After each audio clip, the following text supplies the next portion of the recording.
baby လေးက6လအထိမိမိတို့တစ်မျိုးတွေကိုတောက်သုံးနေဆိုပေမဲ့6လပြည့်ပြီဆိုရင်တော့ကြီးထွားခွင့်ပြုဖို့အတွက်အာဟာရလိုအပ်ချက်တွေပြည့်မီစေဖို့ solid food တွေအသေးအနှံလေးတွေစကျွေးပေးရပါတယ်ဒီလိုမျိုးကျွေးတဲ့အခါမှာအသားငါအသီးအရွက်ဂျုံဆန်စတာတွေကိုညီညွတ်မျှတစွာပါဝင်အောင်ပြင်ဆင်ပေးဖို့လည်းလိုအပ်ပါတယ်ဒီလိုဆိုတာနဲ့ပဲ baby လေးကိုလူကြီးတွေစားတယ်လို့မျိုးကျွေးဖို့အဆင်မပြေပါဘူးဒါကြောင့် baby လေးနဲ့လည်းတင့်တော်ပြီးတော့အာဟာရလည်းပြည့်ဝစေဖို့အတွက်ဘလို့အသေးအနှံလေးတွေကိုစကျွေးရမလဲဆိုတာကိုဒီဗီဒီယိုလေးထဲမှာပြပြပေးသွားမှာပဲဖြစ်ပါတယ်ဗီဒီယိုလေးမစခင်မှာညီမရဲ့ channel လေးကို subscribe မလုပ်သေးရင် subscribe လုပ်ပြီးတော့ဘေးနား notification လေးကိုလည်းနှိပ်ထည့်ပေးပါအောင်ရှင်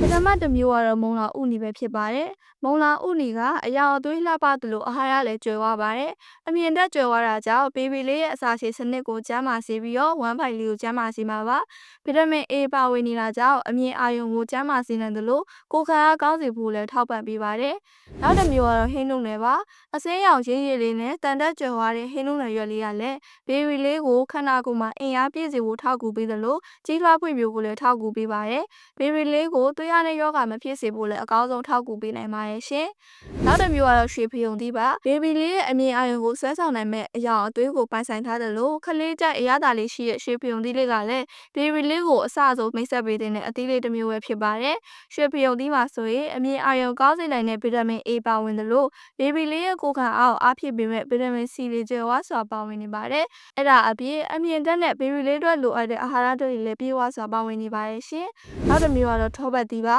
။ထောပတ်သီးလေးကဘေဘီလေးရဲ့အုံနောက်နဲ့အာရုံကြောစနစ်ဖွံ့ဖြိုးစေဖို့အတွက်ထောက်ပံ့ပေးတဲ့အာဟာရဓာတ်တွေများစွာပါဝင်နေပါတယ်။အဲ့ဒါအပြင်ခလေးအတွက်လိုအပ်တဲ့ဗီတာမင်တွေဖြစ်ကြတဲ့ဗီတာမင် A ဗီတာမင် D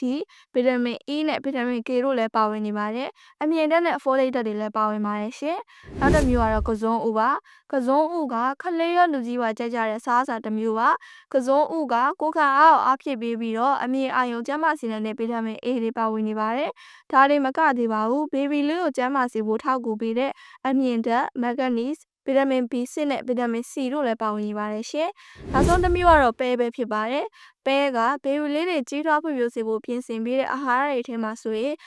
မဖြစ်ပါဝင်ရမယ့်အစားအစာတစ်ခုပဲဖြစ်ပါတယ်။ဘေဘီလေးတို့အတွက်အကောင်းဆုံးရွေးချယ်မှုတည်းရဆိုရင်လည်းမမှားပါဘူးနော်။ဘေဘီလေးကြီးထွားစေဖို့ပရိုတင်းအများဆုံးထောက်ပံ့ပေးနိုင်တဲ့အစားအစာတစ်မျိုးပဲဖြစ်ပါတယ်။ဒီလောက်ဆိုရင်တော့ညီမအခုပြပြပေးခဲ့တဲ့အသေးအငယ်လေးတွေကိုကိုယ့်ရဲ့ကလေးလေးတွေကိုကျွေးဖို့မမေ့ပါနဲ့နော်။ညီမရဲ့ဗီဒီယိုလေးကိုဆုံးဖြတ်ကြည့်ပြီးတဲ့အတွက်အားလုံးကျေးဇူးတင်ပါတယ်ရှင်။နောက်ဗီဒီယိုတွေမှာပြန်တွေ့ကြပါဘောနော်။